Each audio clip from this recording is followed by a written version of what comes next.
Alhamdulillahi Rabbil Alamin. Wassalatu wassalamu ala al-mab'uthi rahmatan lil alamin.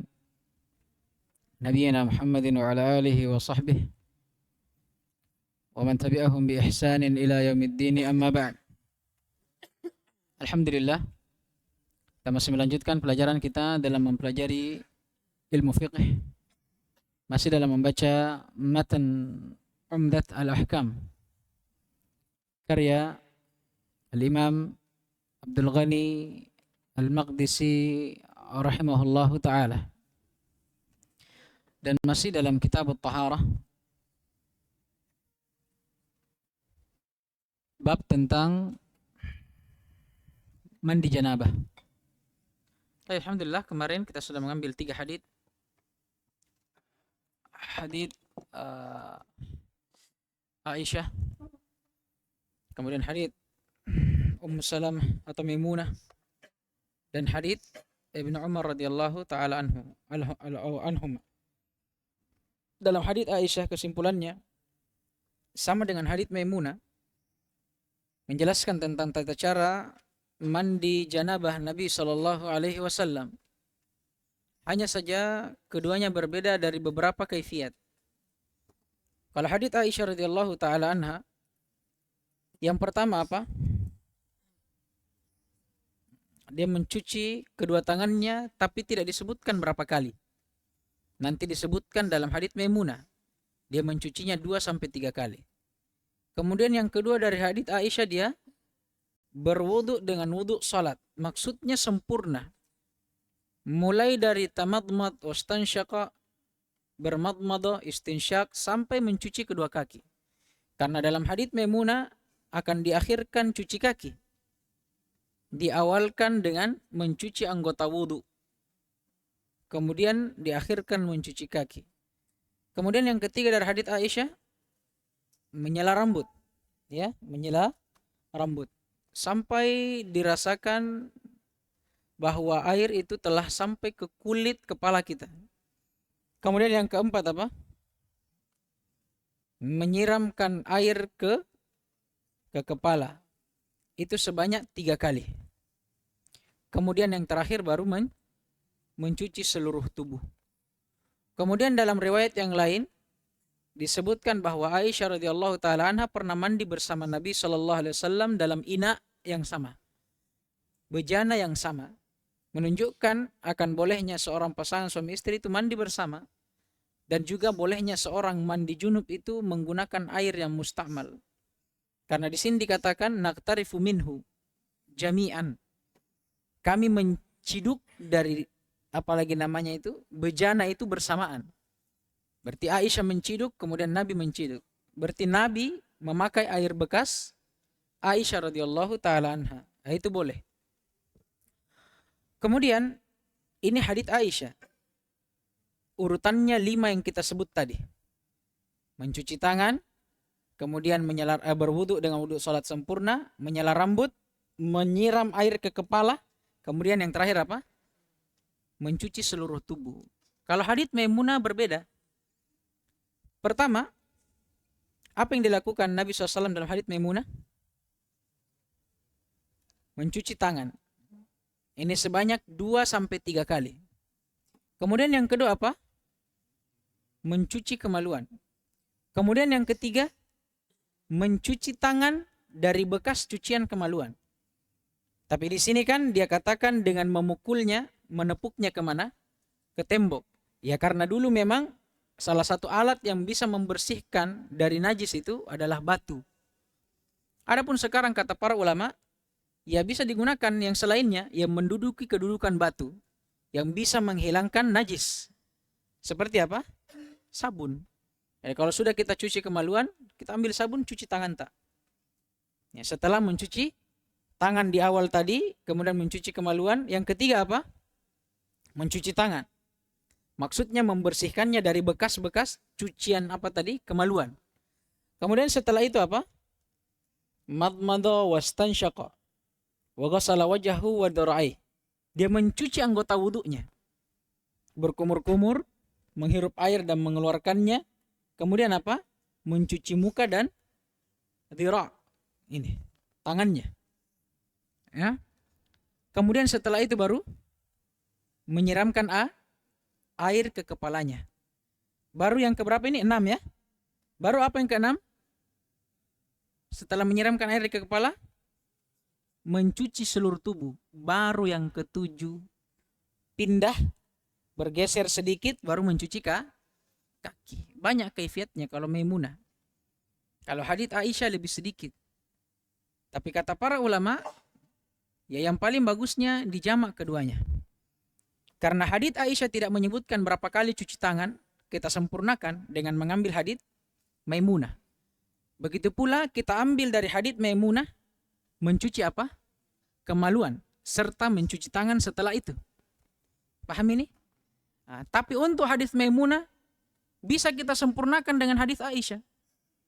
Mencuci anggota wudhu secara sempurna. Tapi boleh juga kita pilih haditsnya Maimunah. Kita akhirkan kaki. Jadi ini yang paling bagusnya dikatakan oleh para ulama menjamak keduanya. Kemudian terakhir hadits Ibnu Umar. Faedahnya ringkas. Ya, faedahnya ringkas. Bahwa seorang yang junub. Di malam hari misalkan. Kemudian dia ingin tidur selepas junubnya. Maka disunnahkan. Disyariatkan bagi seorang yang seperti ini untuk berwudu sebelum tidurnya. Walaupun dia tidak mandi. Walaupun dia tidak mandi. Kenapa? Kata para ulama, itu sebagai bentuk takhfif. Peringanan untuk hadatsnya. Ya, asalnya hadats ini hadats besar. Dan makruh seseorang itu tidur dalam keadaan berhadas. Maka untuk meringankan hadas itu, untuk menghindar dari hukum makruh tadi, maka dilakukan sunnah. Apa sunnahnya? Berwudu sebelum tidur. Taib. Kemudian kita berpindah ke hadis selanjutnya. An Ummi Salamah zaujin Nabi sallallahu alaihi wasallam qalat ja'at Ummu Sulaim imra'atu Abi Talhata ila Rasulillah sallallahu alaihi wasallam faqalat. Ingat ya, kalau ada yang salah, kurang di saya atau kurang di antum, sebutkan. Faqalat ya Rasulullah, inna Allah la yastahyi minal haqq. Hal 'alal mar'ati min ghuslin idza hiya ihtalamat? Faqala Rasulullah sallallahu alaihi wasallam, na'am. Idza hiya ra'atil ma'. Ada yang lebih atau ada yang kurang? Iya. Berarti di antum punya idza ra'atil ma'. La bas. Tandai. Antum punya hiya?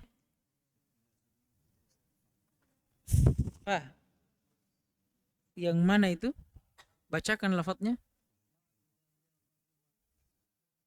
Iya, sama dengan saya ini.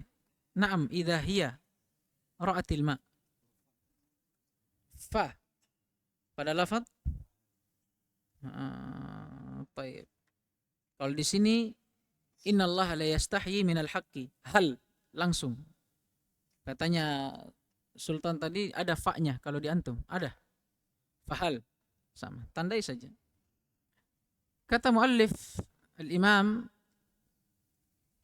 Abdul Ghani Al-Maqdisi rahimahullahu taala, an Ummi Salamah, dari Ummi Salamah istri Nabi sallallahu alaihi wasallam. Dia pernah berkata, pernah datang kepada Nabi sallallahu alaihi wasallam Ummu Sulaim, istrinya Abu Talhah radhiyallahu taala anhu. Dia datang untuk menanyai Nabi sallallahu alaihi wasallam tentang perkara mandi junub. Dia berkata kepada Rasulullah, ya Rasulullah, wahai Rasulullah, innallaha la yastahi minal haq. Sungguh Allah subhanahu wa ta'ala itu tidak pernah malu dengan kebenaran. Akan disebutkan faidah kenapa Ummu Sulaim memulai soalnya dengan ini. Disebutkan bahwa karena yang diinginkan dengan Ummu Sulaim itu pertanyaan yang berhubungan dengan kemaluan. Karena yang akan ditanyakan bagaimana hukum seorang wanita yang mandi yang mimpi basah, apakah wajib mandi atau tidak. Karena pertanyaan ini berhubungan dengan kemaluan, dan kemaluan itu ya sebagaimana kebiasaan kita di tengah manusia itu aib, untuk disebutkan. Seorang itu malu untuk menyebutkan kemaluannya atau perkara yang berhubungan dengannya. Bersamaan dengan itu, Allah Subhanahu wa Ta'ala, dialah yang menamakan dirinya Al-Hayy, yang maha pemalu. Yang maha pemalu. Terus bagaimana? Makanya dikatakan bersamaan dengan kemahamaluannya Allah, untuk kebenaran Allah tidak pernah malu. Sama seperti dalam surah Al-Baqarah kan? Innallaha la yastahyi. Itu kalau untuk dalam kebenaran. Karena Ummu Sulaim ini, dia ingin bertanya tentang ilmu, dia ingin mencari tahu tentang kebenaran. Walaupun itu berhubungan dengan kemaluannya, yang harusnya tidak disebutkan, tapi karena ini ilmu, maka dia sebutkan, tapi dia dahulukan dengan lafaz ini. Itu sebagai bentuk adab. Kata Ummu Sulaim, sungguh Allah Subhanahu wa Ta'ala tidak pernah malu dari kebenaran. Kemudian beliau kemukakan pertanyaannya. Hal alal mar'ah min ghuslin idza hiya ihtalamat? Apakah seorang wanita kalau dia ihtalamat, mimpi basah, alaihi minal ghusl, wajib atasnya mandi atau tidak? Kalau seorang wanita mimpi basah, apakah wajib atasnya mandi atau tidak? Kata Nabi SAW, na'am, iya, wajib atasnya mandi. Tapi dengan syarat, idza hiya ra'atil ma', kalau dia melihat ada air mani yang keluar. Syahid dari hadits jelas menunjukkan bahwa di antara sebab yang mewajibkan seorang mandi adalah apa? Mimpi basah. Tapi perhatikan, mimpi basah yang mengeluarkan air mani. Karena sebenarnya inti dari hadits ini itu ingin menjelaskan bahwa yang menyebabkan mandi itu bukan mimpi basahnya, tapi mimpi basah yang diiringi oleh apa? Keluarnya air mani. Karena apa jawaban Nabi di sini? Naam, wajib atas perempuan yang mimpi basah untuk mandi kalau dia lihat ada air yang keluar. Pemahaman kebalikannya, kalau tidak ada air keluar, walaupun dia mimpi basah, apakah wajib mandi?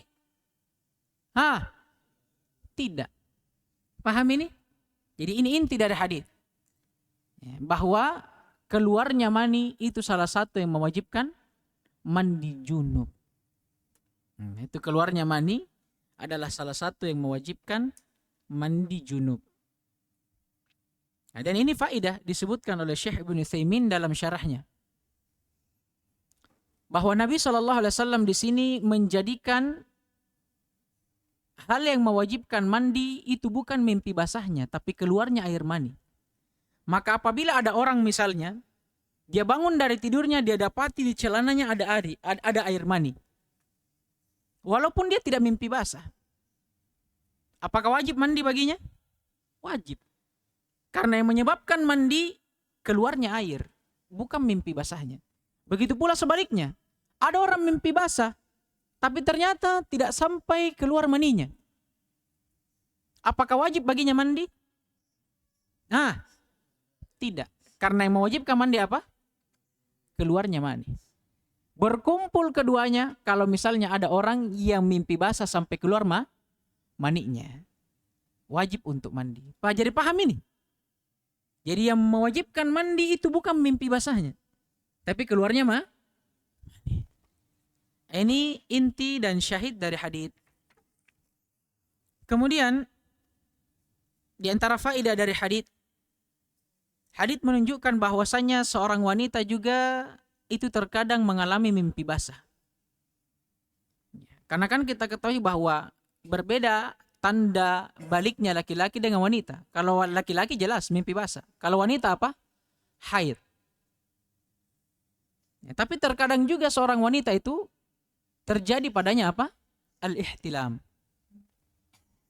Kemudian juga faedah yang kedua menunjukkan bahwa cairan mani itu bukan hanya keluar dari laki-laki. Itu juga keluar dari wanita. Dan ini sempat kita singgung dalam pembahasan Arba'in Nawawiyah Dalam hadits yang keempat tentang penciptaan manusia. Apa kata Nabi SAW? Inna ahadakum yujma'u khalquh. Sungguh setiap dari kalian itu digabungkan penciptaannya. Apa maksudnya penciptaannya ini? Sudah kita bahas. Bahwa yang diinginkan adalah proses penciptaannya. Yaitu berkumpulnya antara dua air yang keluar dari laki-laki dan perempuan. Nah, ini hadits menunjukkan bahwa perempuan juga itu bisa keluar darinya air mani. Kemudian faedah yang berikutnya, penetapan sifat haya, malu kepada Allah Subhanahu wa taala. Dan ini sebagaimana yang diriwayatkan dalam hadits yang diriwayatkan oleh Imam Abu Daud. Nabi sallallahu alaihi wasallam bersabda, "Innallaha hayyun karimun yastahyi min 'abdihi idza rafa'a yadayhi ay yaruddahuma sifra." Kata Nabi sallallahu alaihi wasallam, "Innallaha hayyun karim." Sungguh Allah Subhanahu wa taala dialah zat yang maha hayy, yang maha pemalu, lagi maha karim, yang maha mulia. Yastahyi min abdihi.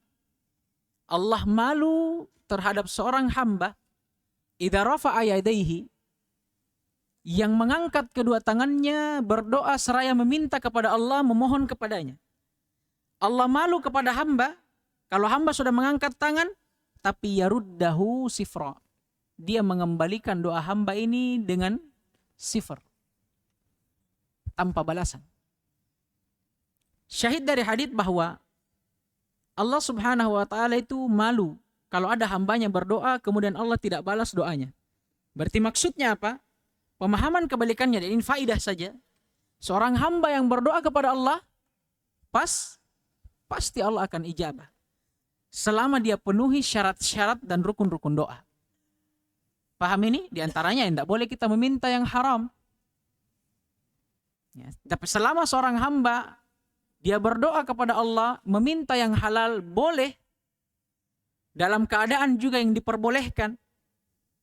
Maka Allah pasti akan mengijabahnya. Karena ini, kata Nabi SAW, Allah malu kalau ada hamba yang berdoa kepada Allah, lantas Allah tidak mengijabahnya. Syahid dari hadits ini, sesuai dengan inti pembahasan kita, penetapan sifat al-hayy, malu terhadap Allah Subhanahu wa ta'ala. Dan sifat malu kepada Allah, kaidah umumnya dan kaidah yang dipakai untuk setiap sifat. Firman Allah Subhanahu wa taala, "Laisa kamitslihi syai'un wa huwas samiul basir." Tidak ada yang serupa bagi Allah Subhanahu wa taala. Jadi malunya Allah Subhanahu wa taala tidak seperti malunya makhluk. Dan tidak boleh kita perumpamakan. Jangankan untuk memperumpamakan, membayangkan saja sifat Allah itu tidak boleh. Karena manhaj ahlus sunnah, akidah ahlus sunnah terhadap nama dan sifat Allah, kita tetapkan dan kita yakini sesuai dengan maknanya yang nampak, yang zahir. Ya malu, tapi tidak boleh kita samakan malunya Allah dengan makhluk. Kalau untuk maknanya, ya sama, maknanya malu. Tapi apakah bentuknya, kaifiyatnya sama malunya Allah dengan makhluk? La. Karena Allah laisa kamitslihi syai'. Dialah Allah yang menyebutkan sifat-sifatnya dalam Al-Quran, dan dia pula yang menyebutkan bahwa laisa kamitslihi syai'. Paham ini? Baik. Nah, ini dia penyebutan sifat al-hayy untuk Allah Subhanahu wa ta'ala. Nah, jadi ini inti dari hadits. Paham ini? Intinya bahwa salah satu hal di antara hal-hal yang mewajibkan mandi junub adalah keluarnya mani. Nah, baik itu dengan sebab ihtilam, mandi junub, atau selainnya. Adapun seorang yang mandi junub tapi tidak keluar maninya, apakah wajib baginya mandi? Tidak. Karena Nabi juga menjawab pertanyaannya Ummu Sulaim, apakah wajib seorang wanita yang mandi junub yang mimpi basah untuk mandi? Nabi bilang apa? Wajib, tapi dengan syarat kalau ada air mani yang keluar. Berarti pemahaman kebalikannya, kalau dia mimpi tidak keluar, Tidak wajib. Paham ini? Ini syahidnya. Hadis berikutnya an Aisyah radhiyallahu taala anha qalat, "Kuntu aghsilul janabata min thawbi Rasulillah sallallahu alaihi wasallam fayakhruju ila shalah wa inna buqa'a al-ma'i fi thawbihi wa fi lafdhi Muslimin laqad kuntu afrukuhu min thawbi Rasulillah sallallahu alaihi wasallam farkan fayusalli fihi." Dari Aisyah radhiyallahu taala anha ummul mukminin, dia pernah berkata, aku pernah mencuci al-janabah. Yang diinginkan dengan janabah di sini al-mani. Jadi mani ditakbir dengan janabah. Baik. Aku pernah mencuci air mani dari baju Rasulullah sallallahu alaihi wasallam.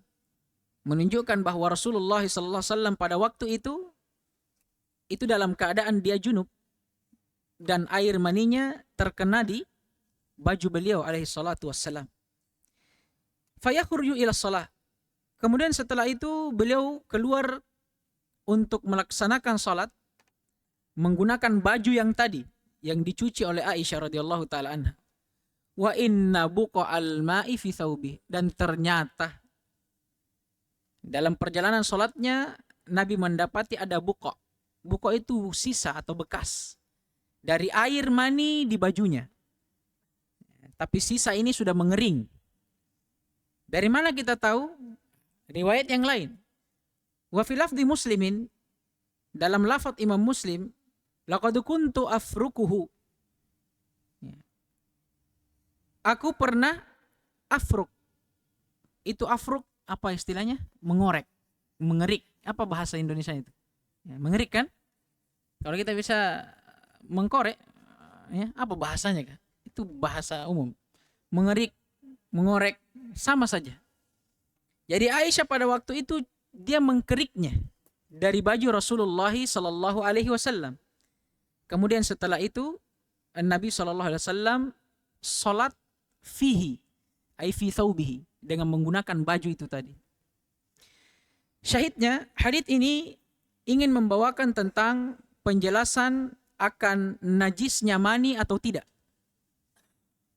Ini. Najisnya mani atau tidak. Dan para ulama telah berselisih dalam hal ini. Orang-orang Hanafiyah dan Malikiyah, para pengikut Imam Abu Hanifah dan Imam Malik, mereka berpendapat akan najisnya air mani. Mereka berdalil dengan hadis ini. Karena di hadis ini Nabi Shallallahu Alaihi Wasallam atau Aisyah radhiyallahu taala anha mencucinya, menunjukkan bahwa kalau ada zat yang dicuci, dihilangkan zatnya, itu menunjukkan akan najisnya dia. Sama dengan air kencing, madhi, wadi yang telah berlalu, wajib dicuci. Ya, makanya kata orang-orang Hanafiyah dan Malikiyah, kalau begitu mani juga najis. Karena dia juga dicuci dalam hadits Aisyah. Adapun orang-orang Syafi'iyah atau Imam Syafi'i, bukan orang-orang Syafi'iyah. Imam Syafi'i dan Imam Ahmad, begitu pula para ahli hadis. Begitu pula Ibnu Hazm dan Syekhul Islam Ibnu Taimiyah dan selainnya dari kalangan muhakkikin, mereka berpendapat akan sucinya air mani. Mereka berdalilkan dengan beberapa dalil. Yang pertama, riwayat yang kedua dari Imam Muslim, bahwasanya Aisyah radhiyallahu taala anha dahulu tidak mencucinya. Beliau cukup dengan apa? Mengeriknya. Paham ini? Dan sesuatu itu kalau dia dikerik, berarti kan menunjukkan pasti masih ada sisa. Tidak bisa bersih sempurna. Karena yang bisa membersihkan secara sempurna hanya air. Nah di riwayat Muslim, Aisyah tidak mencucinya dengan air. Cukup dengan apa? Mengoreknya dengan kukunya. Berarti masih ada sisanya. Nah, padahal Nabi dalam hadits ini, Aisyah bilang setelah Aisyah kerik itu bekas mani, Nabi sholat dengan baju itu. Menunjukkan bahwa Nabi sholat walaupun masih ada kemungkinan sisa dari air mani. Andai kata itu najis, pertama Aisyah pasti akan cuci. Tidak cukup hanya dengan dikeruk. Yang kedua, andai kata itu najis, Nabi SAW yang tahu bahwa Aisyah hanya mengeruknya, tidak mungkin dia pakai itu baju sholat. Pasti dia ganti bajunya. Karena dia tahu Aisyah ini dia cuma keruk saja, dia tidak cuci. Kalau memang itu najis. Tapi karena dia bukan najis, maka Aisyah cukup mengeruknya, walaupun pasti masih ada sisanya. Dan Nabi SAW juga yang tahu bahwa Aisyah hanya mengeruknya, tidak mencucinya, Nabi tetap pakai bajunya sholat. Paham ini? Paham tidak pendalilannya? Dari dua sisi tadi itu. Pertama dari sisi Aisyah hanya mengkoreknya saja, menunjukkan bahwa itu bukan najis. Karena andai kata dia najis, pasti dia cuci dengan air. Karena cuma air yang bisa membersihkan najis. Yang kedua, Nabi sholat dengan baju itu. Bersamaan dengan Nabi tahu bahwa Aisyah hanya mengkoreknya, tidak mencucinya. Nah, andai kata itu najis, Nabi tidak mungkin pakai bajunya sholat. Nabi ganti bajunya. Paham ini? Nah, ini dalil yang pertama. Kemudian yang kedua, mani ini asal dari penciptaan manusia. Dan Allah sebutkan bahwa mani itu suci. Karena dia asal dari penciptaan manusia. Kan Allah yang sebutkan bahwa sungguh kami telah menciptakan manusia itu dari apa? Ma'un tahur. Air yang suci. Makanya disebutkan oleh Syekh Ibnu Utsaimin dalam syarahnya, Masya Allah faidah. Ada seorang pernah mendebati salah seorang ulama. Namanya Ibnu Aqil Al-Hambali. Rahimahullahu ta'ala. Ibnu Aqil Al-Hambali, dia mengatakan bahwa air mani ini tidak najis.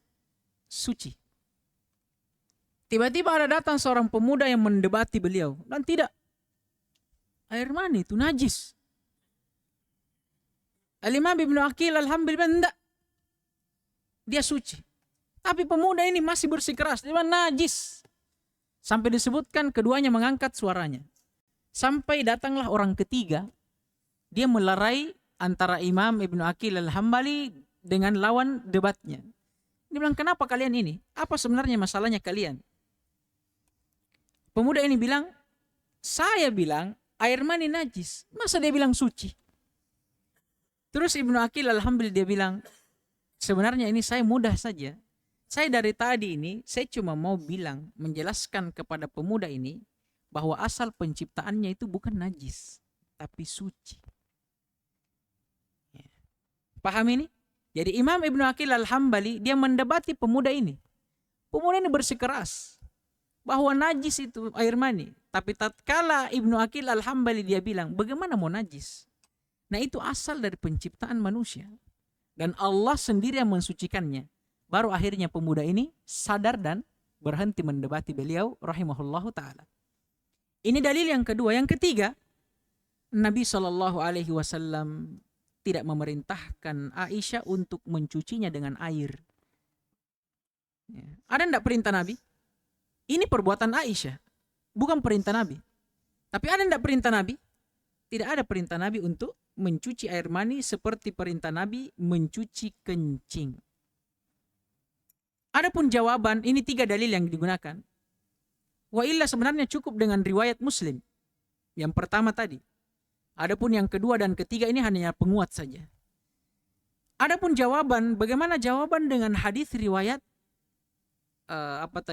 hadis Aisyah, riwayat Bukhari yang sebelumnya. Maka jawabannya, kata para ulama, mencucinya Aisyah di sini itu tidak menunjukkan itu wajib. Tidak menunjukkan itu wajib. Karena asal pada setiap sesuatu itu toharah. Kecuali yang datang dalilnya tentangnya. Seperti apa yang keluar dari kedua lubang. Tapi itu pun, itu kaidah yang aglabiyah. Keumumannya seperti itu. Karena ada yang keluar dari 2 lubang, tapi tidak najis. Contohnya apa? Kentut. Angin yang keluar. Orang yang kentut dalam sholatnya, batal atau tidak? Batal. Karena dia berhadas. Tapi coba lihat apa yang diperintahkan untuk dilakukan. Berwudu. Ada orang kentut disuruh cebok? Enggak ada. Paham ini? Karena kentut itu hadas. Perbuatannya yang mewajibkan wudu. Sudah kita bagi kemarin itu. Ada hadas, ada najis. Kalau hadas, dia mewajibkan mandi atau wudu. Kalau najis, yang wajib baginya untuk menghilangkannya saja. Sekarang kalau orang kentut, apa yang wajib bagi seorang yang kentut? Berwudu. Apakah wajib cebok? Enggak. Berarti mau menunjukkan bahwa kentut itu perbuatannya hadas, mewajibkan wudu. Hadas apa ini? Kecil atau besar? Kecil. Adapun zatnya, angin yang keluar, apakah najis? Tidak, karena Nabi tidak perintahkan untuk dicuci. Paham itu? Sama dengan mani. Sama dengan mani. Walaupun dia keluar dari 2 lubang, enggak mesti dia najis. Dari mana dalilnya? Karena tidak datang dari Nabi perintah untuk mencucinya. Adapun kenapa Aisyah mencuci di sini? Ya karena memang itu sebagai bentuk apa? Sebagai bentuk apa lagi namanya?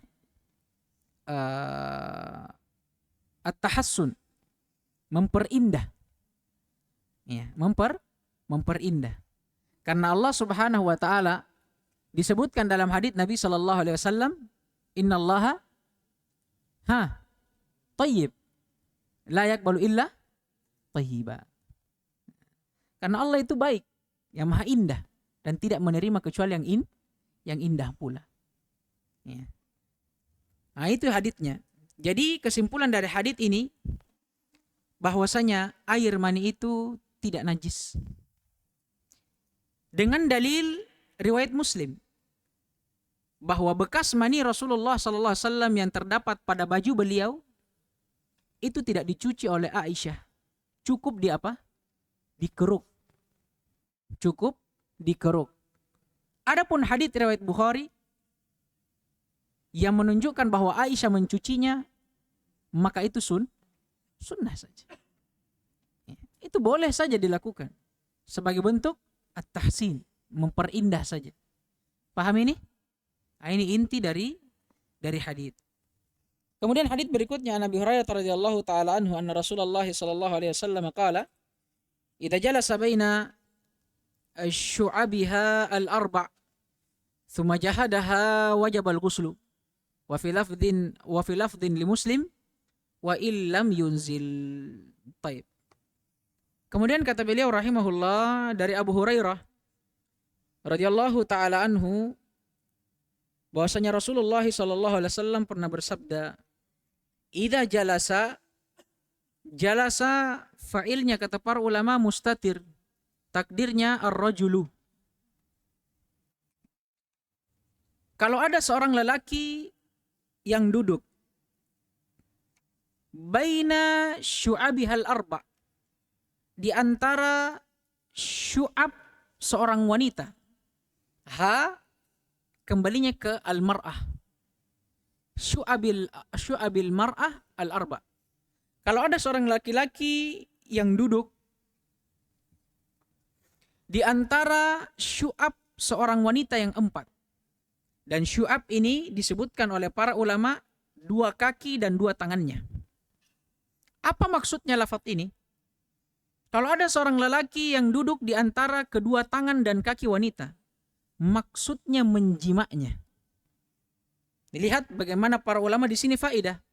Bagaimana para ulama itu mentakbir, dan Nabi SAW mentakbir, menjelaskan sesuatu yang menjijikkan itu dengan takbir yang indah seperti ini.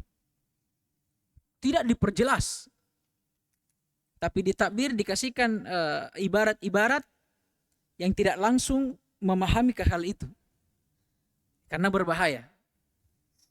Kalau ada seorang laki-laki yang duduk di antara kedua tangan dan kaki seorang wanita, thumma jahadaha. Jahada ini meletakkan kemaluannya ke kemaluan perempuan. Itu jahada. Maksudnya dia menjimaknya. Wajabal ghuslu, wajib atasnya mandi. Wa fi lafdhin li Muslim, pada lafaz Imam Muslim, wa illam yunzil, walaupun tidak keluar air maninya. Syahid atau inti dari hadits ini masih ada kah? Masih ada ya? Anda ada. Baik.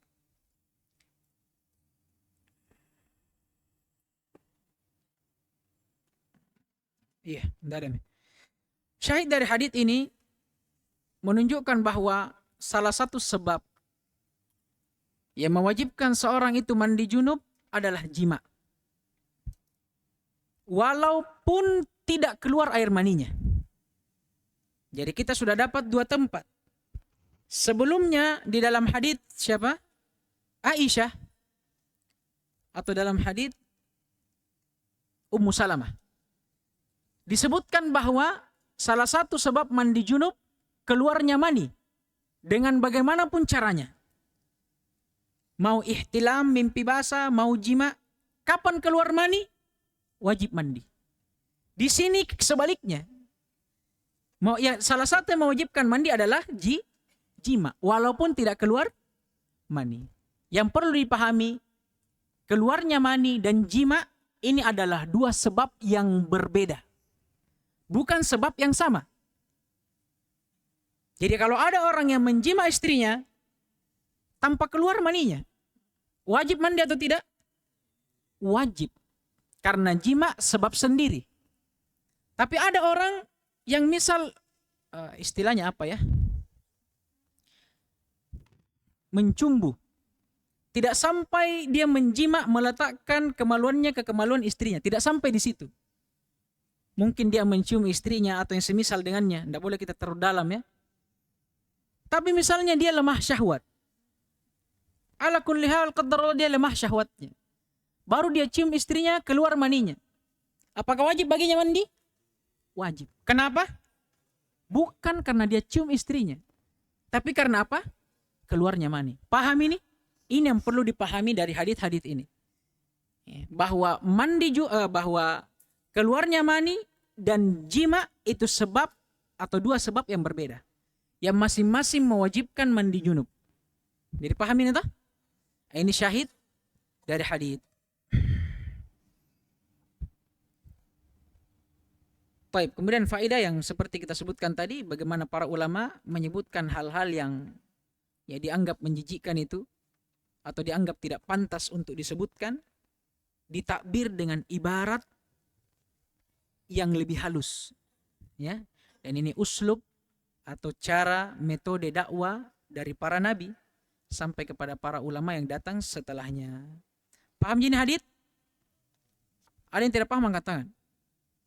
Paham gitu? Ringkas ji. Fikihnya hadits, wajibnya seorang mandi junub karena keluarnya karena jima.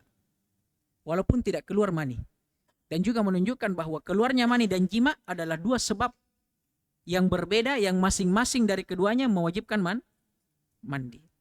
Jadi orang yang menjima istrinya walaupun tidak keluar air maninya wajib mandi.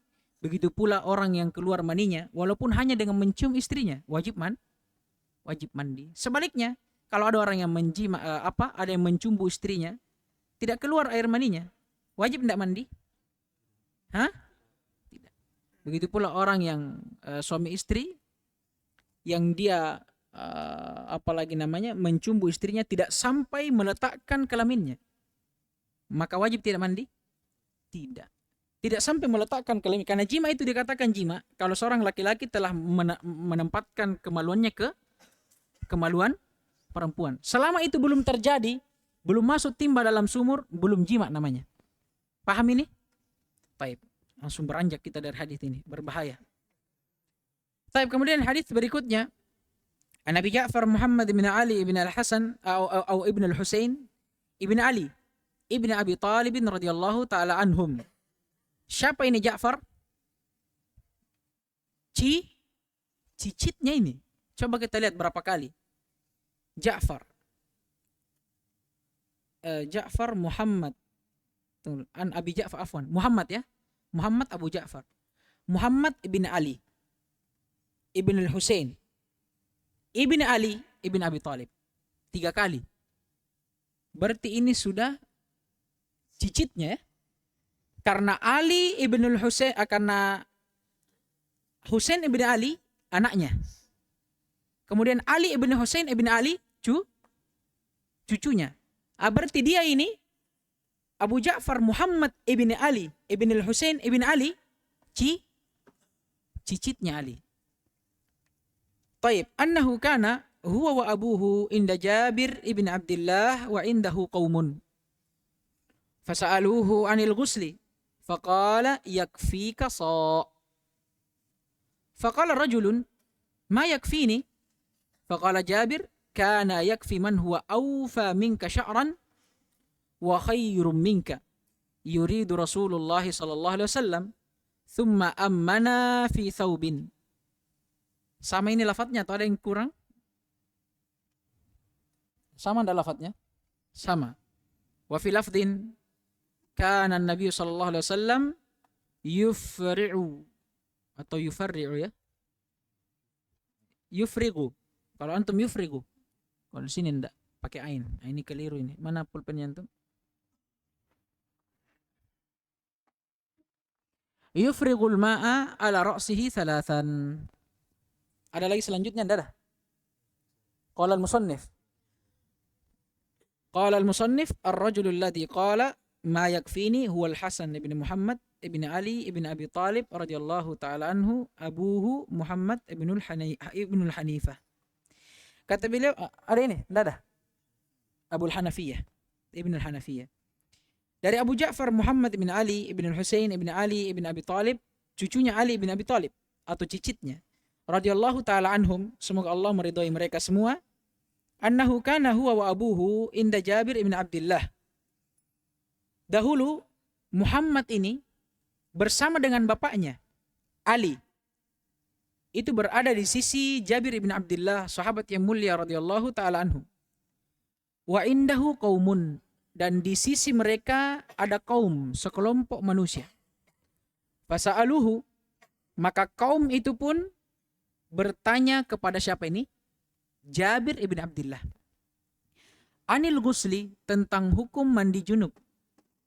Faqal, Jabir pun berkata, Jabir di sini menjelaskan tentang kaifiatnya. Yakfika sa'un. Kalau kalian mandi, cukup bagi kalian untuk mengambil air sebanyak sa'. Sa' itu arba amdad, 4 mud. Dan 1 mud itu seukuran genggaman 2 telapak tangan pria dewasa. Segini. Ini 1 mud namanya. 1 mud namanya. Satu berapa mud? 4. 1, 2, 3 sampai 4 kali. Itu 1 so'. Jabir tatkala ditanya tentang kaifiat mandi junub, dia bilang cukup bagimu mandi dengan 1 so'. 4 mud, luar biasa ini. Sedikitnya. Kemudian salah seorang dari mereka berkata, mayak fini, tidak bisa saya mandi kalau dengan 1 sok saja. Dan ini akan disebutkan oleh Syekh Ibnu Utsaimin dalam syarahnya. Ini cara beliau bertanya, ini kurang beradab. Makanya Jabir bin Abdullah langsung dia balas dengan balasan yang memukul orang ini. Istilahnya menampar orang ini. Dia bilang, bagaimana caranya itu tidak cukup bagi kamu? Sedangkan 1 sok itu mencukupi seorang yang lebih banyak rambutnya daripada kamu. Maksudnya kalau kau bilang ini tidak cukup untuk kau, ada orang yang lebih panjang rambutnya dari antum, itu cukup dia mandi dengan 1 sok. Bersamaan dengan itu orang ini juga lebih bertakwa dari antum. Siapa yang dimaksudkan? Nabi SAW. Nabi SAW itu bersamaan dengan gondrongnya rambutnya. Iya. Kemudian juga bersamaan dengan itu dia adalah orang yang paling bertakwa kepada Allah. Kalau berbicara soal kesempurnaan ibadah, siapa yang paling sempurna? Nabi SAW. Andai kata 1 sok itu tidak cukup dipakai mandi, Nabi tidak mungkin menggunakan itu. Nabi tidak mungkin mandi dengan 1 sok. Kalau memang itu tidak menyempurnakan mandi seseorang. Tapi karena Nabi ini manusia yang paling bertakwa kepada Allah. Paling bertakwa kepada Allah, yang paling sempurna ibadahnya. Apa yang Nabi lakukan, berarti itu apa? Berarti itu cukup, bahkan paling sempurnanya dalam ibadah. Nah, maka dijawab oleh Jabir, bagaimana caranya antum bilang tidak cukup? Padahal mandi dengan satu sok ini, itu cukup bagi Nabi SAW. Bersamaan dengan itu, Nabi rambutnya itu lebih gondrong dari antum. Lebih banyak bulunya, jenggotnya juga lebih lebat.